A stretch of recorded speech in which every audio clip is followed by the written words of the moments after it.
Everyone, আমি Sukanya. Welcome back to my channel. Welcome to a new vlog. Good morning বলবো না good afternoon বলবো বুঝতে পারছি না। এখন বাজে দুপুর 2:30। এই 2টো নাগাদ আজ ঘুম থেকে উঠেছি।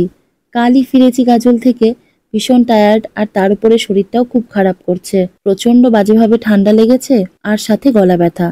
এখন বাইরে কি সুন্দর ঝমঝম করে বৃষ্টি পড়ছে। সকালে এসে ঘুমিয়েছি, তারপরে কি আর তাড়াতাড়ি ঘুম ভাঙে? বাড়ি ঢুকে ব্যাগপত্র যেমনকার তেমন রেখে কোনো মতে শুধু ড্রেসটা চেঞ্জ করেছি আর বিছানায় শুয়ে পড়েছি। বাচ্চা দুটোকে নিয়ে আসছি একা একা, সারা রাতে তো আর ঘুমোতে পারিনি সেভাবে।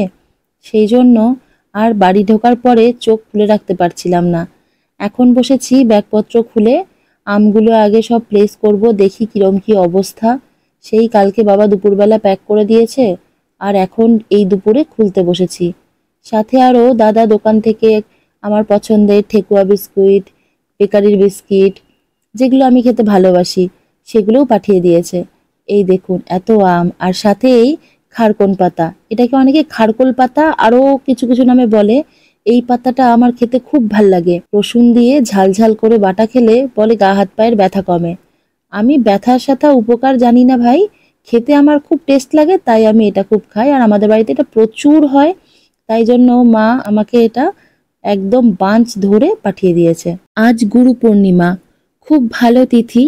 সেই জন্য আমি আর অভিষেক এখন যাচ্ছি বিশরপাড়া বিশ্ব সেবাশ্রম সংঘে। বাড়ির এত কাছে এই আশ্রম সম্বন্ধে আমরা আগে জানতাম না। আমাদের যে স্যান্ড ক্যাসেলের স্টাফ রয়েছেন চন্দ্রানিধি, উনি এই আশ্রমের সঙ্গে যুক্ত আছেন।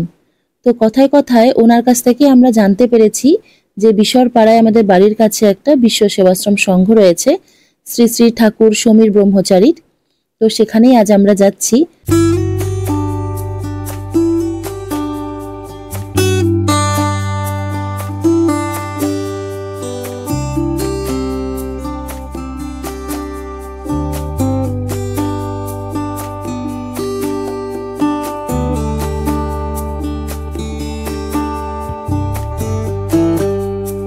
আশ্রমে ঢুকে ডান হাতেই রয়েছে সমস্ত মন্দির। প্রথমেই রয়েছে জগন্নাথ দেবের মন্দির, এর পাশেই রয়েছে মহাদেবের মন্দির। এত বড় শিবলিঙ্গ দেখে তো আমরা সবাই অবাক। এবং তার পাশেই রয়েছে মা কালীর মন্দির। অভিষেক পুজো দেবে বলে উপোস করেছিল, তাই ও পুজো দিতে গেল। আমি নিচে দাঁড়িয়ে দাঁড়িয়ে মন্দির এবং বাকি আশ্রমের চত্বর চারিদিক দেখছিলাম। আমাদের প্রথম দেখা এত বড় শিবলিঙ্গের নাম নর্মদেশ্বর বাণলিঙ্গ। এর ওজন 4 টন আর উচ্চতা 7.5 ফুট। পুরাণকালে বানাসুর নামে এক শিব ভক্ত ছিলেন। তিনি রোজ সহস্র শিবলিঙ্গ বানিয়ে পূজা করে নর্মদা নদীর ওঙ্কার ক্ষেত্রের ধাবড়ি কুণ্ডে বিসর্জন দিতেন। ধাবড়ি কুণ্ড ছিল অসুররাজ বানের যজ্ঞস্থলী। বানাসুরের এই ভক্তি ও নিষ্ঠায় শিবশঙ্কর খুব প্রসন্ন হন।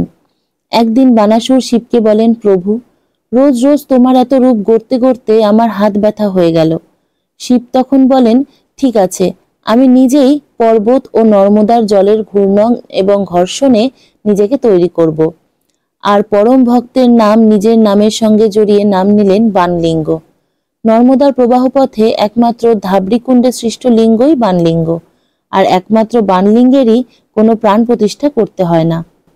স্টেজে যাকে ফুলের সাজে দেখলেন, উনি হচ্ছেন এখানকার প্রতিষ্ঠাতা ঠাকুর শ্রী শ্রী সমীর ব্রহ্মচারী। ওনার সাথে চন্দ্রানিধি আমাদের আলাপ করিয়ে দিলেন। এখানে সবার জন্য প্রসাদের ব্যবস্থা রয়েছে। প্রসাদে ছিল পোলাও, আলুর দম, পায়েস। প্রসাদ জিনিসটা এমনই, সব সময় যেন সুস্বাদে ভরপুর। আমরা অল্প করেই নিলাম, যেহেতু লাঞ্চ করে গেছিলাম।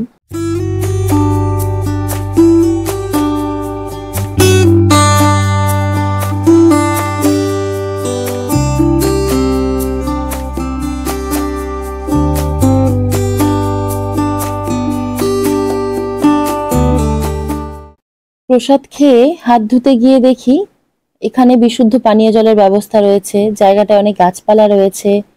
একটা জায়গায় দেখলাম মূর্তি তৈরি হচ্ছে। কাছে গিয়ে দেখছি দুর্গা প্রতিমা তৈরি হচ্ছে, বৈষ্ণো দেবী তৈরি হচ্ছে, কার্তিক ঠাকুর তৈরি হচ্ছে। এখানে সব দেবতাই পূজিত হয়, সব মন্দির রয়েছে।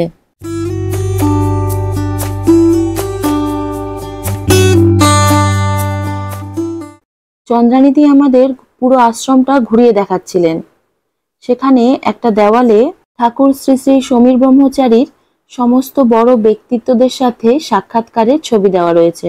সেখানে দেশের প্রধানমন্ত্রী এবং রাষ্ট্রপতি থেকে শুরু করে বিভিন্ন রাজ্যের মন্ত্রী এবং সেলিব্রিটিদের সাথেও সাক্ষাৎকারের ছবি রয়েছে। আমরা অনেকক্ষণ ধরে দাঁড়িয়ে দাঁড়িয়ে সেই ছবিগুলো সব দেখছিলাম।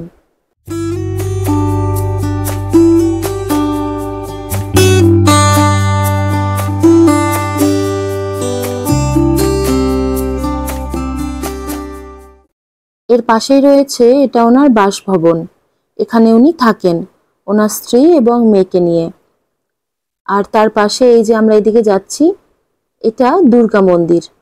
আর ডান দিকে বড় করে পুরো মন্দিরটাই প্রতিষ্ঠা হচ্ছে নতুন করে। মন্দির নির্মাণের কাজ বেশিরভাগটাই হয়ে গেছে, তবে এখনো অনেকটা বাকি। চলুন আপনাদের দেখাই নতুন মন্দিরটা যে তৈরি হচ্ছে সেটা কিরম তৈরি হচ্ছে। তার আগে আরেকটা জিনিস দেখাই। এই যে দুর্গা মন্দিরের পাশেই রয়েছে দুটো মূর্তি। আমরা জিজ্ঞেস করলাম এটা কার মূর্তি, তো চন্দ্রানিধি বললেন ঠাকুরের বাবা এবং মায়ের মূর্তি উনি এখানে প্রতিষ্ঠা করেছেন।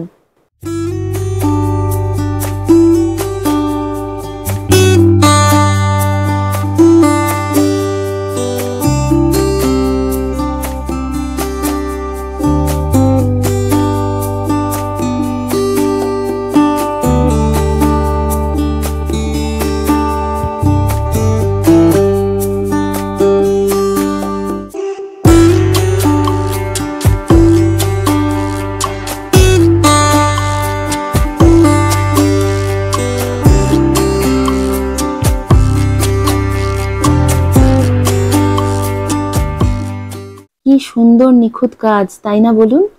সব পাথরগুলো বাইরে থেকে আসছে, রাজস্থান, গুজরাট এসব জায়গা থেকে। মন্দিরটা তৈরি হয়ে গেলে কিন্তু খুব সুন্দর লাগবে। আসবো তখন একবার আপনাদেরকে দেখাতে। এবার আমরা এসেছি এই আশ্রমেরই দুধ সরোবরে। এই দুধ সরোবরে 7 সাগর, 7 নদী, গঙ্গা, যমুনা, গোদাবরী, সরস্বতী, নর্মদা, সিন্ধু, কাবেরী, 7 দ্বীপ, কৈলাস ও মানস সরোবর, 51 সতীপীঠ, 7 পুরী, 7 নদ, 7 সরোবর, 7 কুণ্ড সহ পৃথিবীর 125টিরও অধিক নদ, নদী, সাগর ও তীর্থের জল এই পবিত্র ব্রহ্মকুণ্ডে মিশ্রিত রয়েছে। এই জলে পা দেওয়া যায় না। এখানে যখন পুজো হয়, পুজোর সময় এই সরোবরের জল ভগবানের নামে উৎসর্গ করা হয়। পবিত্র জল মাথায় ছিটিয়ে এবার আমরা এলাম মিউজিয়ামে। এই যে সামনে মন্দিরের মডেলটা দেখছেন, এরই আদলে মন্দিরটি নির্মাণ হচ্ছে। যে মন্দিরটি তৈরি হচ্ছে কমপ্লিট হলে পুরো এরকমই দেখতে লাগবে। এর সাথে এখানে শ্রী শ্রী সমীর ব্রহ্মচারীর হাতে আঁকা কিছু ছবি রয়েছে এবং কিছু অ্যাওয়ার্ড রয়েছে, ও সাথে আমাদের সব ঋষি মনীষীদের মূর্তি রয়েছে।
যেদিকে হাত ধুতে গেছিলাম ওখানে ছোট্ট মতন একটা মিউজিয়াম রয়েছে।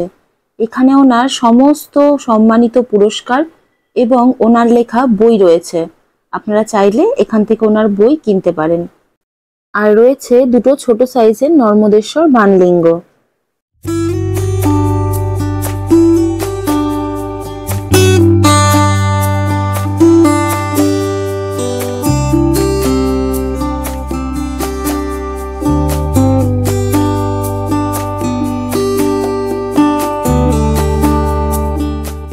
আশ্রমে কিছুক্ষণ থেকে তারপরে বাড়ি ফেরার পালা। আদরবাবুকেও বলেছিলাম নিয়ে যাব, কিন্তু উনি যেহেতু অনেকদিন মামাবাড়ি যাওয়াতে এখানকার বন্ধুদের সাথে দেখা হয়নি, তাই বললো আমি ক্লাব হাউসে যাব। তো ও যখন ক্লাব হাউসে গেল তারপরে আমরা বেরোলাম। এখন বাড়ি ফিরছি, মা ফোন করে বলল আদর ক্লাব হাউস থেকে ফিরে তোমাদেরকে না দেখে খুব কান্নাকাটি করছে, বলছে বাবা মায়ের সাথে যাব। তাই এখন কি করা যায়? ফোনে ওকে বোঝালাম যে তুমি ছিলে না বলে আমরা চলে এসেছি, আমরা এখনই বাড়ি ফিরছি। বাড়ি ফিরে দেখি উনি ঠাম্মির সাথে খেলায় মেতে আছে। কোথা থেকে এই শীট জোগাড় করেছে কে জানে, এটাকে এখন ট্র্যাক বানিয়ে তারপর ওখানে গাড়িগুলো সাজিয়ে সাজিয়ে গাড়ি চালাচ্ছে। আর মোহরবাবুর শরীরটা আজকে খারাপ, সেই জন্য বসে খেতে চাইছে না। নূতনদি তাই ওকে কোলে নিয়ে খাওয়ানোর চেষ্টা করছে। এখন বসেছি জামা কাপড়গুলো গোছাতে। মোহরবাবুর তো প্রচুর জামা হয়েছে, সবাই আসছে দেখতে আর একটা দুটো করে জামা নিয়ে আসছে। আশীর্বাদ আর ভালোবাসা তো চোখে দেখা যায় না, উপহার দিয়েই বোঝাতে হয়। তাই সবাই ওদেরকে প্রাণ ভরে আশীর্বাদ এবং ভালোবাসা দিয়েছে। তাই আমি আর নূতনদি এখন বাছাই করতে বসেছি, কোনগুলো মোহরের এখন হবে আর কোনগুলো কিছুদিন পরে হবে। ওদিকে আদরবাবুরও তো গিফট কম হয়নি। মামু ওনার জন্য একটা টিফিন বক্স নিয়ে এসছে, তাও গিফট প্যাকে র্যাপ করা। ওনার এক্সাইটমেন্টের তো এখন দেখে কে, কতক্ষণে সেটা খুলবে আর দেখবে যে ভেতরে কি আছে। আবার ছোটু মামু ওনার দোকান থেকে আদরবাবুর জন্য বল দিয়েছে। ছেলেরাই বোঝে যে ছেলেদের কি চাই। তাহলে এই জামা কাপড় আর গিফটগুলো গোছাতে গোছাতে আজকের ব্লগটা এখানেই শেষ করছি। সবাই খুব ভালো থাকবেন, সুস্থ থাকবেন, শত ব্যস্ততার মাঝেও নিজের একটু হলেও যত্ন নেবেন। চ্যানেলটি নতুন, মেয়েবেলাকে সাবস্ক্রাইব করে পাশে থাকবেন। আর যারা ফেসবুক থেকে দেখছেন তারা অবশ্যই মেয়েবেলার পেজটিকে ফলো করবেন। মেয়েবেলার ভিডিও আপনাদের কেমন লাগছে আমাকে অবশ্যই কমেন্ট করে জানাবেন। ইউটিউবে যদি অপশন না থাকে আমাকে ফেসবুক পেজ বা ইনস্টাগ্রামেও জানাতে পারেন। এই ভিডিও ডেসক্রিপশন বক্সে আমি ফেসবুক পেজ এবং ইনস্টাগ্রামের লিংক দিয়ে দিয়েছি। দেখা হবে খুব তাড়াতাড়ি আবার নতুন একটি ব্লগে।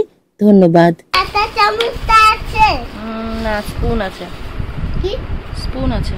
আজকে শুধু স্পুন আছে কেন? এই বলটা নিয়ে খুশি? কে দিছে এটা? মামু। কোন মামু?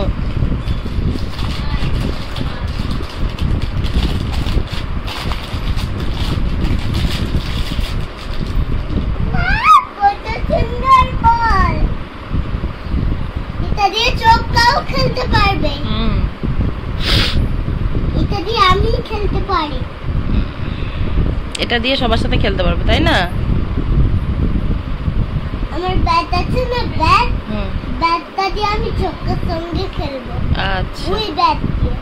আচ্ছা, কেন? মামু যে তোমাকে জন্মদিনে একটা কাঠের ব্যাট দিয়েছে সুন্দর, ওটা দিয়েও খেলতে পারবে ছোটকার সাথে।